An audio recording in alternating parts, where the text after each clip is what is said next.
Back in what many people consider to be the good old days of motorsports in the 1960s and 70s, the cars were certainly quick and the drivers were definitely brave because the sport was far from safe.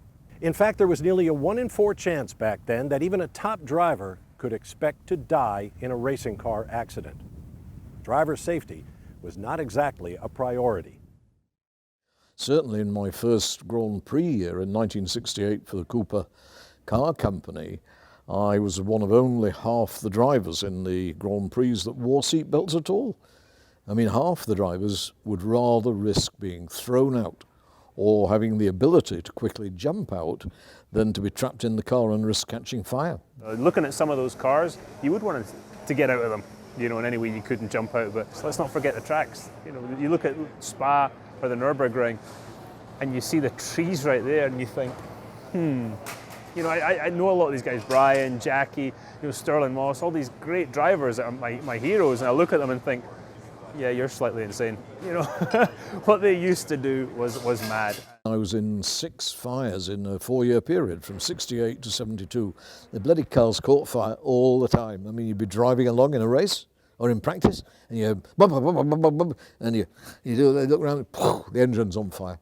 At the Nürburgring in 1970, I had a new Chevron, and it was a great car. It was a Spider, come over a jump, in top gear at about 130 miles an hour. And when I go back on the power, bub, bub, bub, bub, bub, bub, bub, it's misfiring. So boom, switch on the electric pump, boom, the whole thing blew up pretty well. So I drove it to the nearest marshal's point, the corner workers point, and it's about half a mile away, and I got there, and by this time it's really blazing, and I jumped out of the car, and as I jumped out of the car, the marshal ran away up the road the other way. But fortunately, he left the fire extinguisher, so we managed to get it out. And then in 1971, on the Targa Florio, I had steering failure, and the Porsche 983 hit a concrete post right in the fuel tank, and it exploded. And I was soaked in fuel, burning from head to foot, nobody there. It was 45 minutes before any medical attention came. It was a different time back then, though, as well. I think a lot of the guys had come off, certainly in the 50s, come off the Second World War. So there was a bit of a different attitude as well. And I think it's become less acceptable, those kind of odds, which is a good thing. We didn't really know any better about safety things. Of course, everybody was concerned about it. And going back before my time, which is going back a really long way, the drivers then, of course, knew the dangers, but it's the way it was. I mean, if you didn't want to accept those dangers, you didn't drive. It was as simple as that. I don't know if I would have. I mean, you probably is the answer to that. At the time, at any point in racing, that was all they knew. That was it. The cars were as safe as they could be. The tracks were, I was going to say the tracks were as safe as they could be, but that's probably not true. But yeah, I probably would have done that. Well, racing is a balancing act, and you're always trying to be on that very edge of the balance between disaster and safety. And sometimes you go over that edge and you hope that your natural skills and reactions will stop you having a disaster. I mean, that's partially what it's all about. It is.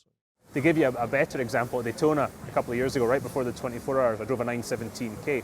Brian and I were parked in the banking at Daytona next to each other, and he was in the CSL BMW.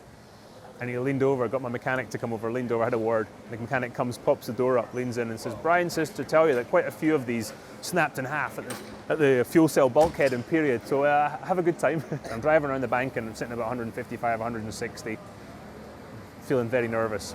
And my feet are beyond the front wheels.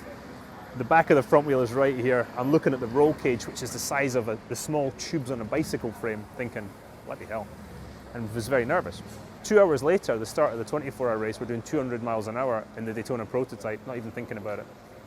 And it just shows you how technology has moved on and how it relaxes your mind to know you have that safety. But achieving that safety was not easy. In the end, it took a world champion driver, Jackie Stewart, to step up and champion the cause of safety. Well, there's no question that Jackie Stewart was very foremost in promoting driver safety. And that came about partially because he'd had a bad accident at Spa-Francorchamps in Belgium, in the Belgian Grand Prix, the fastest, most difficult racetrack in the world at that time, where he'd been trapped partially upside down with the petrol fuel running all over him, and he couldn't get out because the steering wheel in those days didn't come off. And that's partially why the detachable steering wheel came about, but it really got Jackie going. Plus, of course, all the drivers who were being killed, friends of his and friends of mine at that time. And so he was very, very forceful about it, and he had the power as Formula One world champion and eventually 3 times Formula One world champion to do that. Nobody else really did it. Jackie did. He made a huge difference, and in a lot of ways he got castigated for it, and a lot of people haven't forgiven him for that, I think. It would have been easy for him just to take, okay, 3 world championships, thank you, I'm just going to focus on driving my car, I'm going to go home, thank you very much. He didn't do that, and he fought for safety, and every single driver that drives now owes guys like Jackie, especially Jackie, but guys like Jackie, a debt of gratitude for what they did. What they did was launch an international safety initiative led by the founding fellows of the FIA Institute for Motorsport Safety, including Professor Sid Watkins of Great Britain and American doctor Steve Olvey. Sid Watkins' medical program was a result of what Jackie brought up in Formula One, and that was almost the same year that I started the program in USAC, the medical program, because of what Wally Dallenbach brought up. And that allowed us in both groups really to meet a few years later, because we were all on the similar path, but it allowed research to start, seeing what really caused injuries. I know Dr. Trammell and I did the first study to really see what the accidents were and what kind of injuries they caused. Nobody really knew. And we tabulated over a 5-year period and published that, and showed it to the engineers, and things began to happen that would eliminate, we knew what was causing the injuries, and we began working on things to eliminate those injuries. One key development was the idea of a driver safety cell, which allowed a driver to ride out a crash rather than having to jump from the car. That was certainly one of the big breakthroughs, I think, was the safety cell, and the safety cell has become better as time has gone on. And then to complement that, you've got the seats now. Rather than having a carbon shell of a seat or whatever, now the seats are actually like beach seats. So when you have an impact, there's give in that seat too, especially on the ovals and stuff like that. With some of the massive impacts you have, that allows some give and it, deflects some of those incredible forces. Seat belts obviously have become better. Hands device for frontal impacts to avoid the basial skull fractures.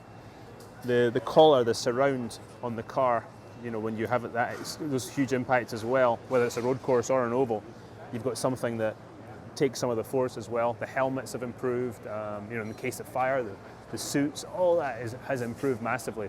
In 2007, Dario conducted his own real-world test of those safety improvements twice at over 200 miles per hour. Both those impacts, they happen within 6 days of each other. The first one, we were doing about 210 miles an hour when the car took off in the first accident. It was about 25, 30 feet in the air, did all these rolls, and when it came down actually on top of the number 9 target car over there. Scott and I weren't teammates at the time, but then the roll hoop snapped off, and the car dragged along the ground. So, every part of the safety of the car, the helmet, all did its job. Because when the roll hoop broke, the helmet then wore all the way down, but it was still intact. All this, the seat, the surround, the hands device, the roll cage that the Lara had built, the safety cell, it all did its job. And then the second one, things like the safer wall, it did its job. I was lucky I caught the top of the safer wall in that second flip. Today, motor racing can be justifiably proud of its safety record. Fatalities, thankfully, are rare, but there is still more to be done. I think that the FIA guys have done a great job with helmets, and other parts of safety. I would love to see them get more involved in this fence debate as well. I'd love to see them focus a little bit on oval tracks and a little bit in America. I feel a little bit we're left out a little bit. I'd love to see them get involved, because I think if we fix the fences and make the fences safer, it'll be for all forms of motor racing. So I'd love to see them look into that. That's my opinion. We've got the safer wall. We need to start looking really at those fences now, making those safe.